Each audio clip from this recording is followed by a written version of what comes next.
When I moved into my new home by the water, I thought I was stepping into the peaceful life I had always dreamed of.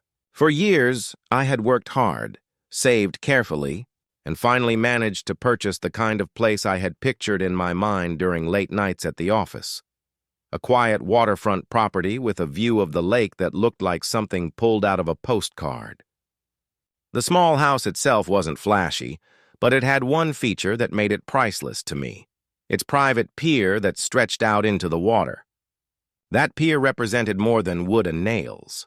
It was freedom, calm, and the promise of weekend mornings spent fishing, evenings watching the sunset, and the sort of peace that money could never really buy. The day I arrived with the moving truck, I could already feel that sense of calm washing over me. Neighbors peeked from their windows, as they usually do when someone new moves into a neighborhood, but for the most part, everything seemed normal. I didn't think much of it. Little did I know that Pier would be the match that lit a firestorm unlike anything I had ever faced. Because no sooner had I begun unpacking than the HOA came storming in, clipboards in hand and arrogance practically dripping off them like rainwater. I should explain. This particular neighborhood was under the tight grip of an HOA that had a reputation for being strict to the point of obsession. While most HOAs worry about lawn care or trash bins being left out too long, this one prided itself on control. They saw themselves as the gatekeepers of order, the protectors of property value, and, in their eyes, the rightful rulers of anything and everything within the community. That authority was something they wore like armor, and anyone who so much as questioned it quickly learned how far their claws could reach. So when they laid eyes on my pier, I could see the gears already turning. To them, it wasn't just a structure attached to my property. No, it was an opportunity. An opportunity to remind the new guy of who was in charge. An opportunity to claim something for themselves. And in their minds, no homeowner should be allowed to own something as desirable as private lake access. The very next morning after I had moved in, they arrived. 3 of them, standing at the end of my driveway as if they were marshals about to deliver a summons. Their presence was less like a friendly neighborhood welcome and more like an invasion. They didn't even bother with pleasantries.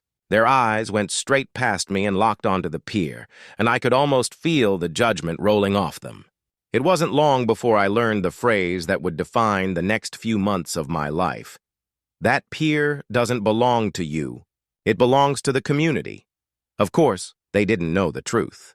They had no idea that while I owned the house and the private pier attached to it, I also had ownership in something much bigger, something that would eventually flip the entire power dynamic on its head.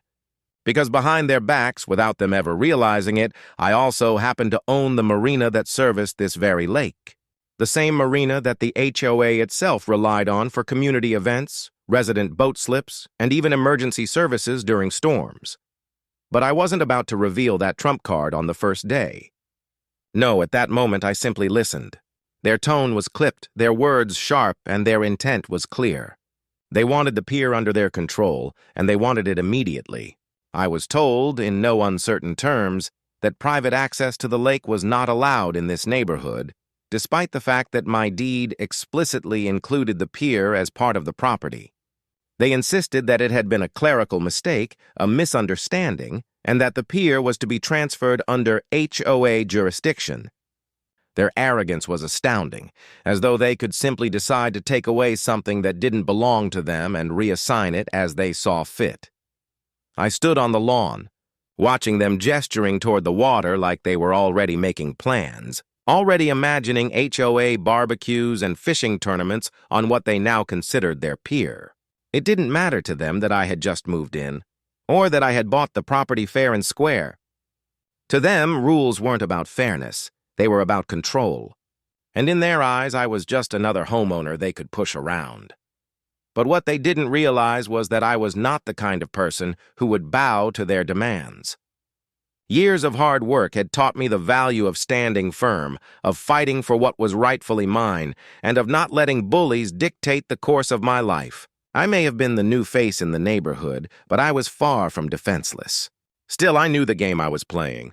The HOA thrived on intimidation, but they were also creatures of habit. They had no idea who they were dealing with, and I wasn't about to show my hand just yet. That first confrontation ended with veiled threats.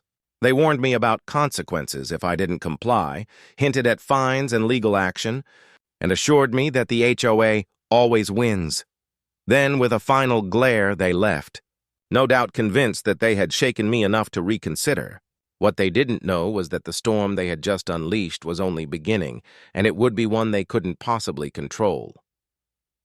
That night, as I stood at the edge of my pier, watching the reflection of the moon ripple across the lake, I thought about what had just happened. I thought about the arrogance of people who believed power gave them the right to take whatever they wanted, and I thought about how satisfying it would be when they finally discovered the truth, that I didn't just own this pier. I owned the marina that kept their precious HOA afloat. The pier was more than just wood and water access. It was the line in the sand, and from the moment they tried to cross it, I knew there would be no going back. The days following that first confrontation made it clear that the HOA had no intention of backing off. Their visit at my driveway had been the opening salvo, and from that moment on, it felt as though I had a target pinned to my back. What had started as an unwelcome introduction quickly escalated into a campaign designed to grind me down, to push me into submission, and to force me to hand over control of my pier. At first, it was small things. Letters slipped into my mailbox with official-looking HOA headers, each one written in the same curt, passive-aggressive tone. They accused me of violating community standards by maintaining a structure that was not compliant with neighborhood rules. Each letter came with vague threats about fines, legal action, and further enforcement. The irony was not lost on me. The pier had been built decades ago, legally, and my property deed listed it clearly as part of my purchase. But facts rarely mattered to the HOA. What mattered was perception, control, and wearing down opposition until resistance collapsed under pressure. As the weeks passed, their tactics escalated. Neighbors I hadn't even met yet began to look at me differently. Whispers circulated at block parties and community events that I was hoarding access to the lake, that I had refused to share what should have been community property. The smear campaign was clever. Instead of coming at me directly, the HOA poisoned the well of public opinion, trying to turn my new neighbors against me. They wanted to isolate me, make me the outcast, and push me into compliance through social pressure. It might have worked on someone else, but I had seen this playbook before. Years in business had taught me that bullies rarely innovate. They rely on intimidation, repetition, and fear. They didn't realize that while they were spreading their narrative, I was quietly gathering mine. I kept every letter, every notice, every violation slip they placed on my door. Each one went into a growing file, evidence that would become useful when the time was right. The pier itself became a battlefield. One morning, I walked outside to find a bold red sign hammered into the ground at the start of the walkway, declaring HOA access only. I hadn't placed it there, and I knew exactly who had. They were no longer hiding their intentions. To them, the pier already belonged to the HOA. They were simply waiting for me to get tired of fighting. I removed the sign and tossed it in my garage, but the message was clear. They were willing to rewrite reality if it suited their agenda. Behind their actions, I could sense something deeper. This wasn't just about a pier. It was about setting a precedent. If they could take something this visible, this permanent, from the new homeowner on the block, then no one else would dare to resist them. My pier was a trophy they were determined to claim, a show of power they could use to remind the rest of the neighborhood who was truly in charge. But there was a flaw in their plan, one they still hadn't realized. The HOA saw me as just another homeowner, another ordinary resident subject to their rules. What they didn't know was that I wasn't just a private pier owner. I was also the owner of the marina down the shoreline, the very marina that managed boat slips, fuel services, and docking rights for half the lake. Their community, their events, even their precious summer regattas all ran through that marina. Without it, their control over the lake was nothing but smoke. Still, I kept that information to myself. Strategy mattered. If I revealed my hand too early, they would adapt. So instead, I let them escalate. I let them believe their pressure campaign was working, even as I quietly positioned myself for the moment I would push back.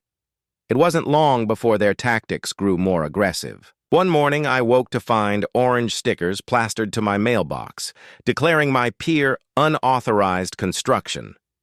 They had no legal authority to mark it that way, but their intention was psychological. They wanted to shame me, to paint me as the rule breaker in the eyes of anyone passing by. Later that week, a formal letter arrived stating that I was being fined $250 per day until I removed the pier. The absurdity was laughable. The pier had been there for decades, predating the HOA itself. Yet they wrote the letter as though they were delivering divine law. When intimidation didn't move me, they shifted tactics again. At the next HOA board meeting, I became the centerpiece of discussion. Though I wasn't there, word trickled back to me from sympathetic neighbors. They claimed I had endangered the community by maintaining exclusive access to a shared resource. They even hinted at seeking legal injunctions to force me into compliance. It was theater, designed to make them look strong and me look weak. But beneath the surface, cracks were already forming in their strategy. Some neighbors began to question the narrative. After all, I had barely been in the neighborhood long enough to unpack boxes, and already the HOA had turned me into their #1 enemy. Why? Why was the pier suddenly such a problem when it had stood for years without issue? The more the HOA pressed, the more suspicious some residents became. And suspicion was dangerous for an organization built on the illusion of authority. Meanwhile, I went about my days as though nothing was wrong. I kept up my property, mowed my lawn, waved politely at neighbors, and spent time on the pier whenever I pleased. Every calm, ordinary act was a silent act of defiance. They wanted me rattled, isolated, angry. Instead, I presented them with a wall of patience. But beneath that patience, I was sharpening my counterattack. The turning point came when I overheard a conversation at the local diner. 2 HOA board members were seated at the counter, speaking in hushed tones but not hushed enough. They were discussing upcoming summer events and how the pier would be better utilized under HOA control. They weren't just after my property. They were already making plans to use it as their own stage for community gatherings. It wasn't about fairness. It was about possession. That night, standing at the end of my pier as the lake lapped gently against the wood, I made a decision. Enough was enough. The HOA thought they were tightening their grip, but in reality, they were wrapping the rope around their own necks. They had no idea that every event, every boat launch, every HOA-sponsored summer gathering depended on a marina I owned outright. When the time came, I would pull back the curtain, and their illusion of power would shatter in an instant. For now, I would let them continue. I would let them build their case, send their fines, and hold their meetings. Because the higher they climbed onto their pedestal, the harder the fall would be. And as the sun set behind the trees, casting the lake in a golden glow, I couldn't help but smile. The pier was still mine. The marina was mine, and soon everyone would know just how fragile the HOA's empire really was. By the time summer crept onto the neighborhood, the HOA's campaign against me had shifted gears. What had begun with letters and passive-aggressive notices had now become a legal storm, one they believed would finally break me. To the HOA, the pier was no longer just a point of contention. It had become their crusade. And crusades, I had learned, rarely end in compromise. The first wave of their offensive came in the form of certified mail, the kind that requires a signature. Inside the thick envelope was a formal notice from the HOA's attorneys. It declared that my pier was in violation of community covenants, that it represented unauthorized exclusive access, and that I was required to dismantle it within 30 days. Failure to comply, the letter warned, would result in escalating fines and potential legal proceedings. The language was written with all the weight of authority, as though it were a decree handed down from a higher power. What they didn't realize was that I had already done my homework. Long before purchasing the property, I had combed through the deed, the title history, and the HOA bylaws. The pier wasn't a violation, it was a right. The structure had been established long before the HOA was ever incorporated, grandfathered into the property as a permanent feature. Legally, they had no claim to it. But the HOA wasn't banking on legality. They were banking on intimidation, hoping the threat of expensive court battles would scare me into submission. I didn't take the bait. Instead, I began documenting everything with even greater precision. Every letter was scanned and saved. Every notice was photographed in place before I removed it. I even set up cameras to record any activity near the pier, anticipating that their desperation might eventually lead to trespassing. The thicker my evidence file became, the calmer I felt. The HOA believed they were tightening the noose. What they didn't realize was that I was quietly gathering enough rope to tie them in knots. Then came the fines. Each week another notice appeared, declaring that I now owed hundreds, then thousands in violations. The sums grew absurd, more than most people's mortgage payments. It was theater, plain and simple. The HOA wanted to project power, to create the illusion that they could drain me financially into surrender. But the truth was simpler. Their fines had no enforceable teeth without a court order. And a court order would require them to prove their claim, something they couldn't do. Still, the harassment wasn't without effect. Some neighbors began to distance themselves, uncertain about whether aligning with me meant crossing the HOA. Others whispered apologies when no one was watching, telling me they didn't believe the HOA's story but couldn't afford to get involved. That was the HOA's true power, not law, but fear. They ruled by making examples, and I was intended to be their grandest example yet. The situation escalated further when the HOA attempted their boldest maneuver yet. They filed an injunction. A sheriff's deputy appeared at my door with a packet of papers, informing me that the HOA was petitioning the court to seize control of my pier, citing community necessity. The words almost made me laugh out loud. They spoke as though my pier were a public utility, as if without it the neighborhood would collapse into chaos. But I knew what this was. It was the HOA's attempt to weaponize the legal system, to force a judge to validate their greed. I didn't panic. Instead, I made a phone call to my attorney, a man who specialized in property law and had seen more than his share of HOA overreach. He was almost amused when I explained the situation. His words were simple. They don't have a case. And when we're done, they're going to wish they'd never pushed this far. With his help, we began preparing our counter-strategy. We compiled every document, every deed, every record showing that the pier predated the HOA. We prepared to expose the overreach for what it was, a group of board members drunk on authority, attempting to strip a homeowner of his rights for their own gain. But I wasn't just preparing to defend myself. I was preparing to reveal the card I'd been holding all along, the Marina, because while the HOA was busy spending its resources trying to claim my pier, they remained oblivious to the fact that their entire relationship with the lake depended on me. Their summer events, their boat launches, even their fire safety access points, all of it tied back to the Marina. And the Marina was mine.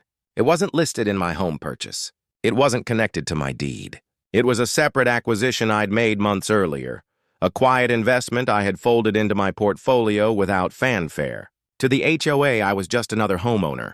In reality, I was the gatekeeper of the lake itself. The irony was almost too sweet. They were fighting tooth and nail for control of a single pier, completely unaware that their future hinged on my goodwill. And goodwill, I decided, was something they were about to lose. In the weeks that followed, the tension reached a boiling point. The HOA doubled down on its smear campaign, publishing newsletters that painted me as selfish, reckless, and unwilling to share community resources. They conveniently left out the fact that the pier wasn't theirs to claim. They painted themselves as heroes, valiantly defending the neighborhood against a greedy newcomer. It was a performance, and for some it worked. But for others, doubts grew. After all, wasn't it strange that a structure everyone had lived with for years suddenly became such a dire problem the moment I arrived? The pressure culminated on the morning of the hearing. As I walked into the courthouse, I could feel the eyes of HOA board members burning into me from across the hall. They were confident, smug even, convinced that they were about to teach me, and the entire neighborhood, a lesson about who really held the power. They had no idea that their empire was already crumbling, because I wasn't walking into that hearing unprepared. I wasn't there simply to defend my pier. I was there to begin dismantling the illusion they had built around themselves. And when the truth about the Marina came to light, it wouldn't just shatter their case. It would expose their hypocrisy for everyone to see. That day, as the judge called the case to order, I felt no fear. The HOA thought they had cornered me. In reality, they had walked themselves into a trap of their own making.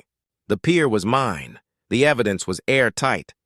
And the moment of reckoning was closer than they dared to imagine. And as I sat there, calm and steady while they scrambled through their legal theatrics, one thought echoed in my mind. They had started this storm, but I would be the one to finish it. The courthouse smelled faintly of old wood and coffee, the kind of building where countless small-town disputes had been argued for decades. As I sat at the defendant's table, I watched the HOA board members across the room. They looked sharp, polished, and rehearsed.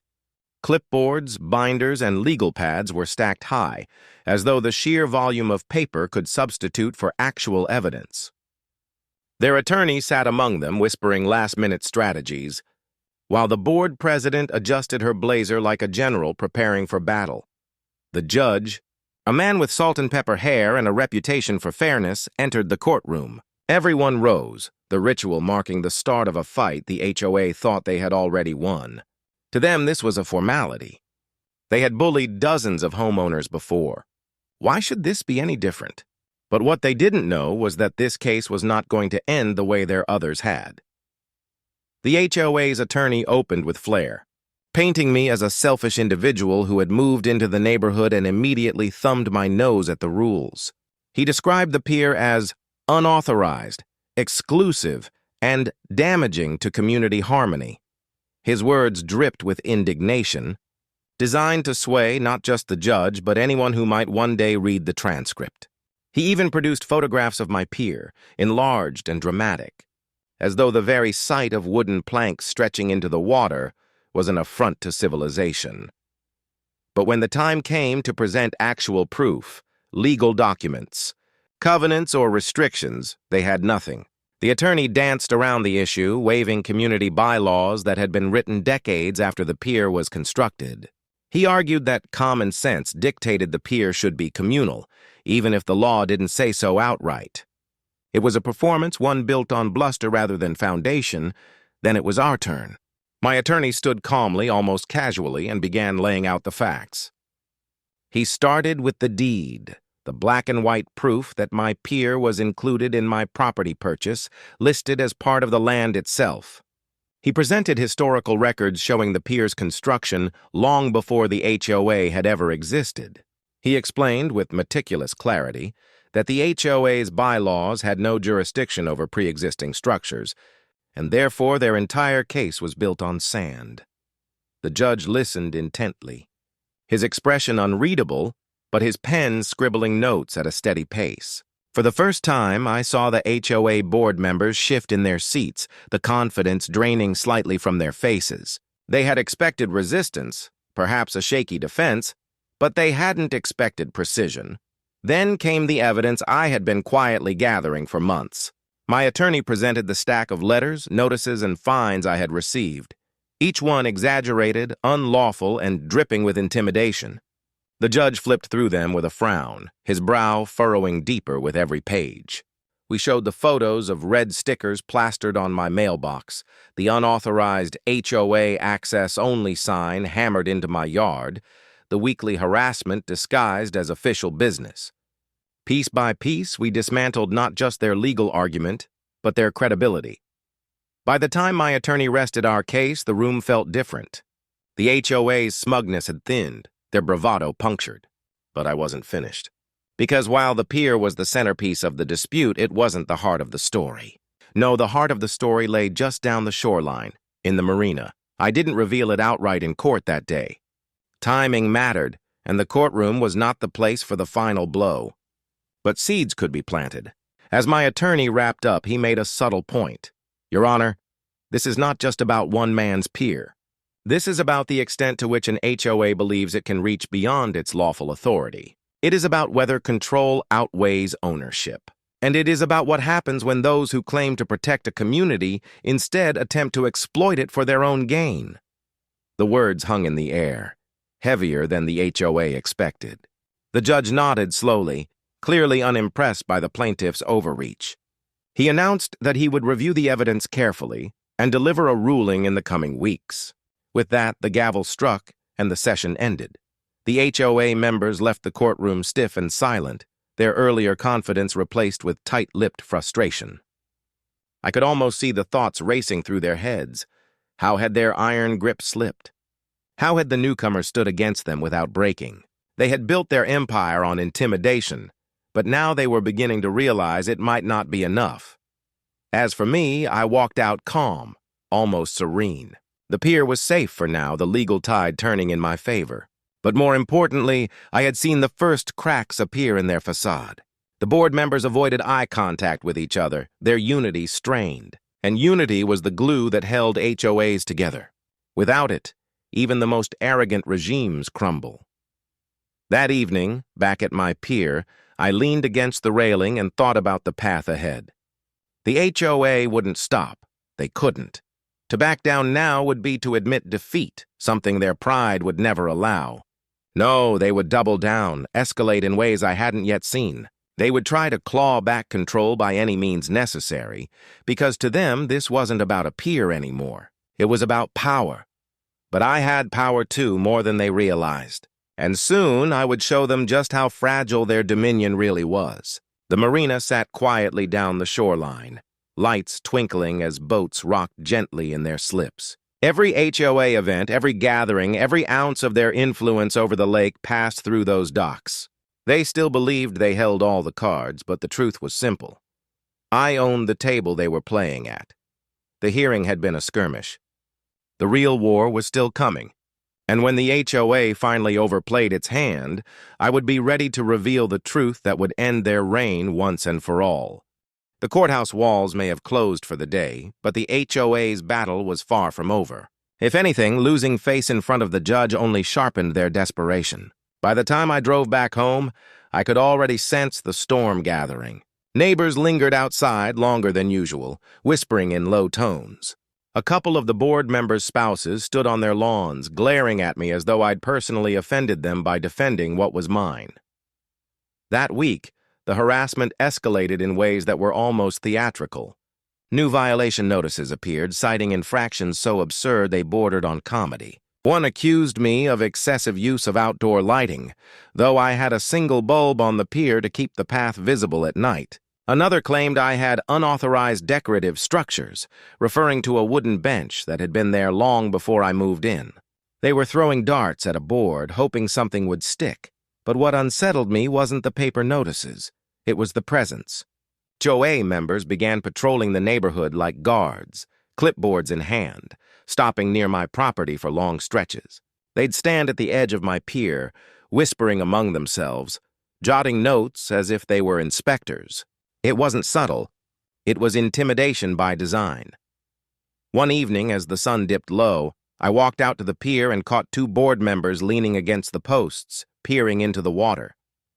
When I asked what they were doing, they mumbled something about checking for compliance with water safety regulations and hurried off. It was laughable, except it wasn't, because I knew what they were really doing, trying to unnerve me, to remind me that they weren't going away quietly. But here's what they didn't realize. Every step they took only strengthened my case. Every false notice, every trespass, every act of harassment went into my growing file. I wasn't just defending myself anymore. I was building something bigger, something that could dismantle the very authority they clung to. By mid-month, the HOA board called for an emergency community meeting. The flyer slipped under my door, announced it with dramatic flair, claiming the neighborhood faced a threat to its harmony and property values. No names were listed, but everyone knew who the villain of the evening would be. I attended, not because I needed to, but because I wanted to see them squirm. The clubhouse was packed tighter than I'd ever seen, folding chairs filled with neighbors who'd brought popcorn-level curiosity. The board sat at the front, stiff-backed and serious, pretending this was just business as usual. The president began with a speech about protecting the lake and ensuring fair access for all. She gestured toward pictures of my pier projected on a screen, as though the structure itself were a criminal. She spoke in lofty tones about entitlement and selfishness, never daring to mention my name but making it clear who the target was. When the floor opened for questions, something unexpected happened. A few neighbors spoke up, not against me, but against the HOA. One elderly man raised his hand and asked, "Hasn't that pier been there longer than the HOA itself?" The room murmured. A young couple chimed in, saying they were tired of the constant fines and nitpicking. The board tried to steer the conversation back, but the mood was shifting. The seed of doubt had been planted. I sat quietly, letting it unfold. My silence unnerved them more than any words could. They expected me to defend myself, to argue. Instead, I let the community see their overreach for what it was. And though the board ended the meeting with stern promises of further action, I walked out knowing they were losing their grip. Still, they weren't done. Days later, I discovered a chain and lock wrapped around my pier's entrance. A crudely printed sign read, "Closed by order of HOA." It was bold, brazen, and entirely illegal. I didn't touch it. Instead, I called the sheriff, who arrived, cut the lock, and filed a report. The board had crossed from harassment into criminal interference, another log for my fire, yet the more they pushed, the calmer I felt. Because I knew something they didn't. Every ounce of their fury, every attempt to strip away my rights, only brought me closer to the reveal. The Marina sat quietly down the shoreline, hidden in plain sight, a chess piece they didn't realize I owned. Every boat docked there, every slip rented, every HOA gathering hosted, it all tied back to me. They thought the pier was the battleground, but the Marina was the fortress. One evening, as twilight painted the lake gold, I stood on the pier and looked across the water at their homes. Lights flickered on, reflections shimmering across the ripples. I imagined the pipelines that carried water from the Marina, the gatherings they hosted on my docks, the quiet reliance they had on the very property they were trying to strip from me. They had no idea how fragile their position really was. The courtroom had been the first battle. This campaign of intimidation was the second. But the war? That would be decided when I finally pulled back the curtain and showed them who truly controlled the lake. For now I waited, patient as the water beneath my pier. Because sometimes the strongest move is not to strike, but to let your enemy tighten the noose around their own neck. And the HOA, blinded by arrogance, was doing just that. The time was coming when silence would no longer be enough. And when that moment arrived, when I revealed the truth they had overlooked all along, the HOA's empire of control would shatter like glass against the rocks of the Marina they thought they owned. The weeks following the emergency meeting were tense, almost theatrical in their hostility. Every day brought new attempts from the HOA to flex their dwindling authority. More violation slips piled up, notices written in bold red ink, and passive-aggressive flyers appeared on neighbors' doors warning of lake misuse. Yet for all their bluster, I could sense the shift, less support from residents, more murmurs of discontent. The courtroom ruling arrived first. A crisp envelope bearing the county seal landed in my mailbox, its contents a direct blow to the HOA's case. The judge had ruled decisively in my favor. The pier was mine, lawfully included in my deed, predating the HOA's jurisdiction. Their complaints were dismissed, and the threats of fines were declared unenforceable. The pier stood, untouched and protected. But the ruling was just the spark. The firestorm came next. The HOA board, furious and humiliated, doubled down once more. At dawn one morning, I awoke to find a freshly posted sign hammered into the grass near my property. Community access demanded. Pier dispute not over. It was less official than their past efforts, more desperate, but it confirmed what I already knew. They wouldn't stop until their pride was satisfied. And that was exactly what I had been waiting for. I gathered every document I had kept hidden, every piece of paper stamped with ownership, every map, every lease, every record of transaction. Together they told a story the HOA had never imagined, a story about control, power, and who truly held it. The day of the next community meeting arrived. This time the air buzzed with anticipation. Word of the judge's ruling had spread, and neighbors packed the clubhouse eager to see how the board would spin the loss. The board president, red-faced but unbowed, stood at the podium and launched into yet another tirade about community fairness and exclusive privilege. She gestured wildly, as though sheer force of will could erase the ruling that hung over her head like a storm cloud. When she finally opened the floor, I rose. My presence drew eyes instantly. Whispers rippled across the room. I walked to the front, calm and deliberate, a thick binder in my hand. Since my name has been at the center of this, I began, it's time the community knew the truth. Not the half-truths, not the fear-mongering, but the facts. The board shifted uneasily. I opened the binder and laid out the first document, the deed to my property, the one that included the pier. No surprise there, many had heard about it during the court case. But then came the second deed, and the third, and the fourth, each one detailed parcels of land and water rights tied to the shoreline. Together they formed a pattern, a puzzle whose final picture took the room a moment to understand. I don't just own the pier, I said evenly, my voice carrying across the hushed clubhouse. I own the marina. Gasps erupted. People leaned forward, murmurs exploding into full-on conversation. I pointed to the maps tracing the outline of the marina, showing slips, docks, and even the clubhouse itself connected to the shoreline parcels under my name. For years, I continued, this HOA has held meetings, events, and even issued community rules about access to the marina. But here's the truth. They've been doing it on property they don't own. Property that belongs to me. The board members paled, their composure cracking. They stammered denials, but the paperwork spoke louder than their protests. I held up leases, agreements signed by boat owners renting slips, payments made to me directly. The HOA's authority stopped at the edge of the water, and beyond that line, everything was mine. This pier you fought so hard to claim? I said, locking eyes with the president. It was never about the pier. It was about control. And you've spent months trying to strip away what you never had the power to touch. Meanwhile, every ounce of your influence depends on my marina, the very thing you didn't know I owned. The silence that followed was deafening. For once, the board had no script, no lawyer to spin their narrative, no binder thick enough to cover their mistake. The community, wide-eyed and stunned, turned not on me but on them. Neighbors whispered about mismanagement, deception, wasted dues. The empire they had built on intimidation was collapsing in real time. I closed the binder and let the weight of the revelation settle over the room. Then calmly I added, I don't want conflict. I never did. I moved here to live peacefully by the water, not to be dragged into battles over what's mine. But make no mistake.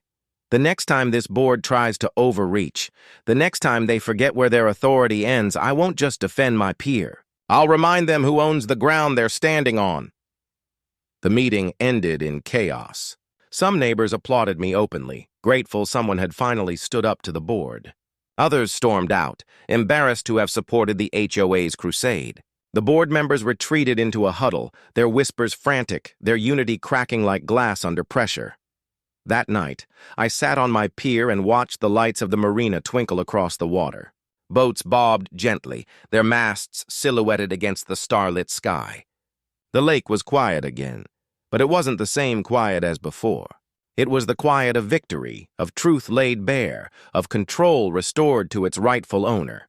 The HOA had come storming in the day I moved, demanding something they thought was theirs. But in their arrogance, they never stopped to consider that the pier was just the beginning. And now they knew the truth.